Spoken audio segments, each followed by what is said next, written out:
So drive safe, Dave. When you see some of these videos here, some of these are done overseas, and it's actually better when you hear the language because it's the same kind of reaction that we'd have here in the States. Like, are you kidding me? You're moron. What's wrong with you? You think that happened in Louisiana? You know, they moved away from the trucking maybe, and they said, you know what? Let's start faking the accidents in front of trains. I don't know if that's real or not. That could be fake news, but what was this guy thinking right here? You know, I would want my face blacked out too, I'm thinking here. And this railroad crossing, you'll see it multiple times. It jacks people up. They don't know what to do. Do I go forward? Do I go backwards? What do I do? And you'll see this train track over and over and over. Here it is again. What do I do? Oh, knock it down. Do I make a run for it? Go. And here, right here, and we've seen this on Facebook. I think this is on this may have been on a BCB Live Facebook. I did see it on LinkedIn. This truck driver right here, earlier, he got stuck.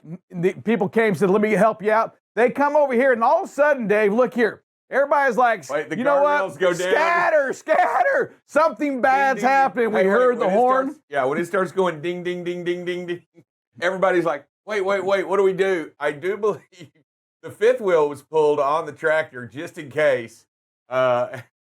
As we move forward and we get ready, this backhoe I think was going to try to attempt to help, but you know what? I think they're all scattering at this point. They all hear the signs. And everybody's out of the way. There's no backhoeing going on right here. Disconnect right there.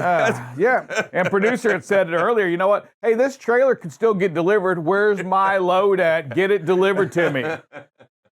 And then what else do we have here? I think we have one more coming up. Let's see here.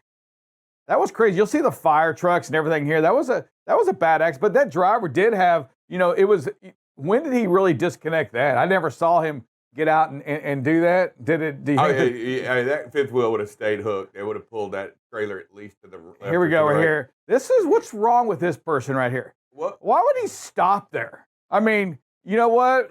That's a hard break that you don't have. Here's that same. Yeah, wait. Exactly. Wait. What are we doing?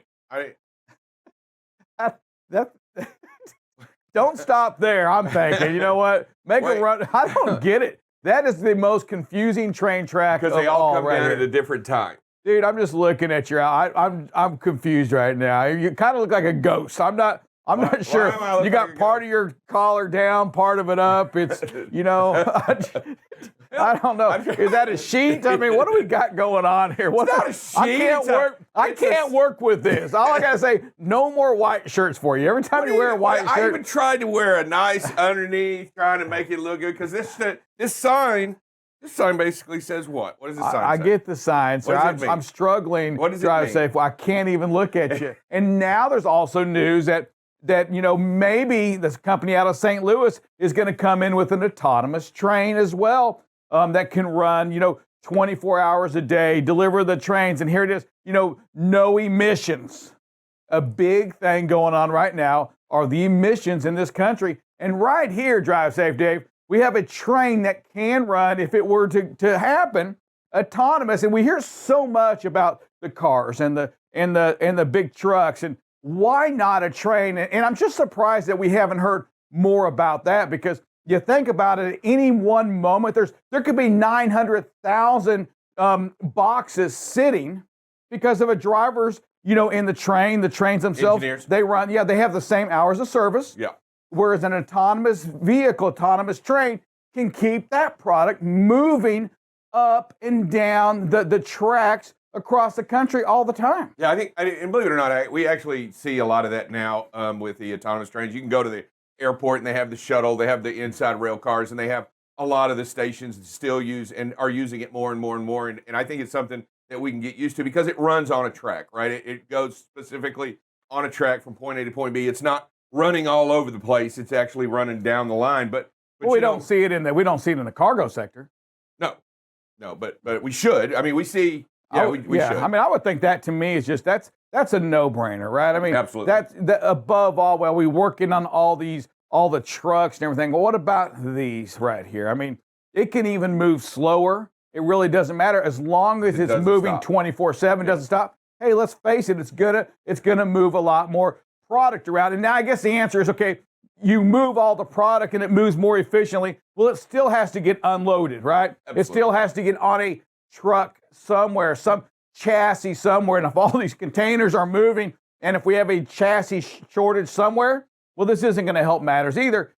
Again, but we have to identify where these bottlenecks are going to happen when the autonomous happens. When cars and when trucks begin to go autonomous, I mean, it's going to, no doubt, increase productivity, but you still have to have people there somehow to unload the freight. Yeah, and you're going trailers to load. Yeah, and you're going to have to also, believe it or not, there has to be custom inspectors. There has to be, depends on what it is you're basically talking about. I mean, somebody still has to physically check the box and still has to put the stuff out on the road, but drivers still have to check in. And we saw a lot going on still in the port. They're trying to unbottleneck that part right there, but they're still getting blocked up, backed up, and they're sitting for hours and hours and hours and hours waiting to get in and out of the port. Yeah, when it comes to just the autonomous vehicles, we speak about it all the time. It's a big deal, a big news story across everything. There's no doubt, and I'm going to tell you from my opinion, there is no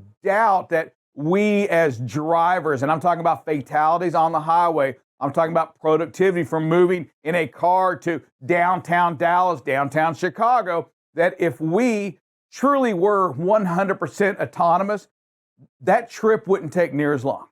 We could even go a lot slower, and the trip would not take as long. We would have less accidents in trucking.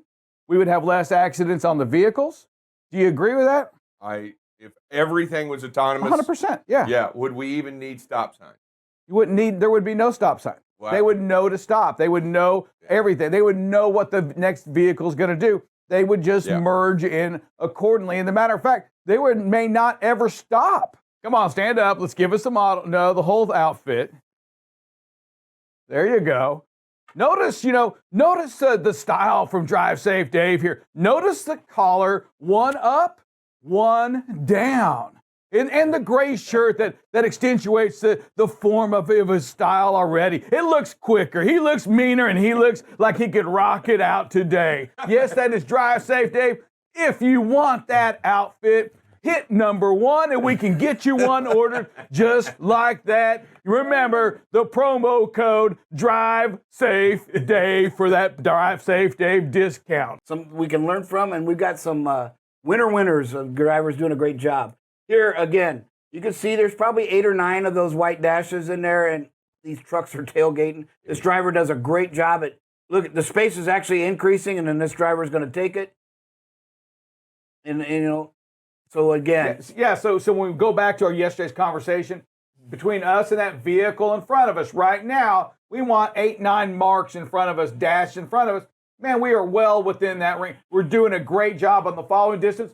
You can see our neighbors to the left, right? Here they come in, and here we go. Let's just see how many we have. 1, 2, maybe 2. No, maybe 1 and a half. Yeah. Come on, we're too close. Feet. Let's learn from this, and let's share this information with others. Next video.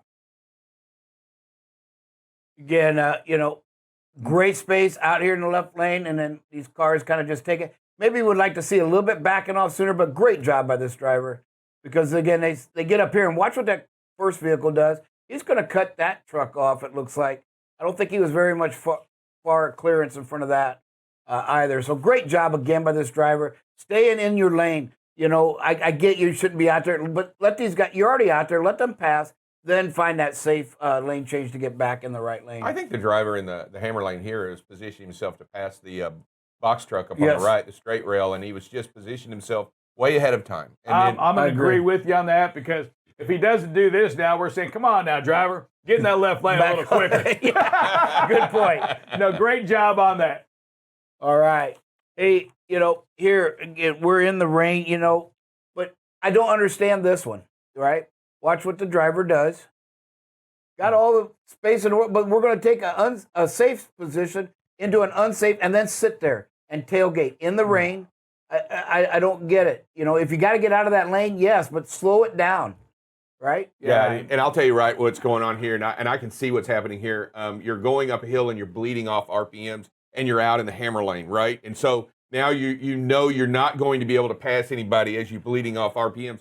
so he's trying to move or she's trying to move away. But don't put yourself in a dangerous position when you do it. If you do get behind this vehicle, you got to back off, and you got to make sure you're clear. You got to get away from anybody, especially in this rain. I don't care if you're going uphill or not, but I can see what's happening here. Correct. Again, tailgating. Why? You got to ask yourself why. There's no good reason you're not gonna give yourself a good answer, and then you're still tailgating just because you change lanes. Yeah. It's just Brian pan into the fire. yes. Yeah, it's not any better. And this And is you got a what we're merge talking point. about. This is the action that when you're watching this right now, you're gonna catch yourself in this predicament. There's no doubt about it. Y'all are driving, 500, 600, 700 miles a day, whatever you're out there driving. You're gonna get yourself a situation. But what we see here is we're going from a bad situation to just as of a bad situation. Absolutely. We didn't improve ourselves. We didn't back off, and that's what was required at this moment.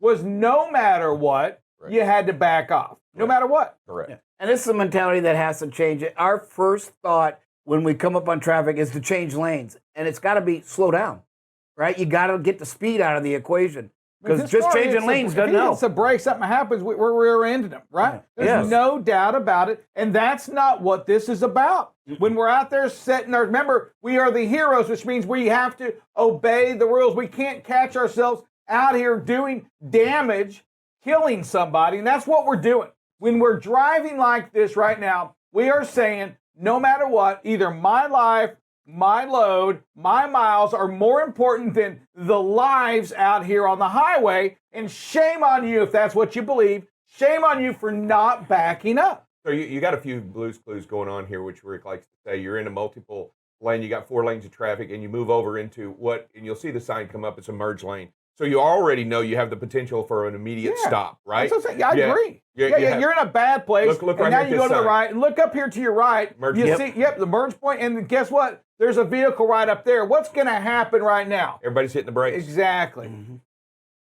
And then we're probably back in the left lane. But then we go to one of our winners of the day. What I love about this, we talk all the time when we say, hey, most drivers, and you can see them out in the left 2 lanes, they'll slow 5 or 10 miles. This driver was doing 38 and probably a 70-mile-an-hour zone because of the conditions. Great job. Just a phenomenal job here. Drive safe, Dave, and buckle up, Bob. I'm going to say, when I see this condition right here, I don't like being out there in my car. I feel unsafe. And you know what? In the big truck, you've got to feel the same way. And what I love about this is exactly what you said, is that we have done all we can to maintain our safety, right? We've reduced our speed. Space is good. We're not out there in that hammer lane. We're slowing down. We're looking at the situation. We know we're probably in a busy city. There's multiple lanes. Right. We're slowing down. We're giving the space. We are making a hero kind of decision here in the way we're driving. Yeah, I would like to see the flashers come on when you get to this rate of speed just to let anybody behind you know that you're slowing down and they're slowing down in front of you. Give a caution warning of what's going on. Just throw them on for a minute, let everybody behind you, and let the car immediately behind you understand what's happening. Yeah, what I like to do is roll the window down and kind of go, caw, caw. Does that help? It seems to. It seems to. And then you almost miss it if you blink. We saw it. Can't do this. This can never be an option. So you got to catch it right at the beginning, and then we're going to kind of run a yellow, which isn't illegal, but it's just unsafe at these intersections. But at the very beginning, running a red light is absolutely unacceptable. Yeah, there's no reason for it. No reason at all. Mm-mm. And then we go to the tie for another great job winner. Again, 24 miles an hour, 3 lanes of traffic, merge points, construction, and great job. Speed. You see the water, even at this speed, still flying up from the tires. So hydroplaning is a real thing, and you see them cars going around you in a construction zone. Just great, phenomenal job again by this driver. Great. It is great. Great defensive posture right here. Positioning yourself to be able to react accordingly to everything in front of you. Everybody's pulling away from you. Yes. Or her. And making a great choice. I mean, I understand the right lane is busy, but at no point do we ever get too close that we can't stop in this lane. Yes. In this lane. There's a fantastic job. The hours of service are really more and more with the rule changes. Again, last September, the rules were changed, and for Drive Safe Dave comparison, probably in the last 20 to 25 years, no rules have ever been changed that are so much in the driver's favor. And you've got to understand those rules and use them, because with the new rule changes and what you're allowed to do, there's really almost zero reason for you to get a hours of service violation. You have to choose to do it by ignoring the warning systems, right? Most devices will give you an hour, a 30, and a 15-minute warning. So you're ignoring them, or you're not planning, or you're trying to push something, and you just can't do that. So that's a choice by every driver, because the rules are in your favor to, pause your 14 and be able to do it legally without being in a hurry. And that's the other thing. It leads to safety issues. When you try to squeeze out that last mile and try to get that, hey, if I get there, I'll have 5 minutes to spare. That's a bad plan, because something's going to go wrong. We see it in the videos. You're going to run into something. So you've got to have that plan to maybe try to look for something around 30 minutes so that you don't get caught out there. But just some of the hours of service, it's not just 8, 11, 14, and 70. All right? You've got your foreman manner. You got to have bill of lading numbers. You've got to have trailer numbers, right? Missing information on your paper logs. If something goes with the ELD device and you don't fill out your paper logs, they go into hours of service. Personal conveyance misuse. Logs not certified. Not knowing how to send your logs to DOT show up on the hours of service violations. Not having a little instruction sheet shows up on the hours of service violations. So all these things you need to be aware of and have, and they're 100% avoidable in almost every case. There's going to be the few exceptions, but they really should be rare. It should be less than 1% of these violations. 99% of them are 100%, or 90. Can I say that right? 99% are 100% controllable. Sounded right. It sounded good. It's a lot of numbers. Like jumble them together. Nobody will ever question it. 99% are controllable.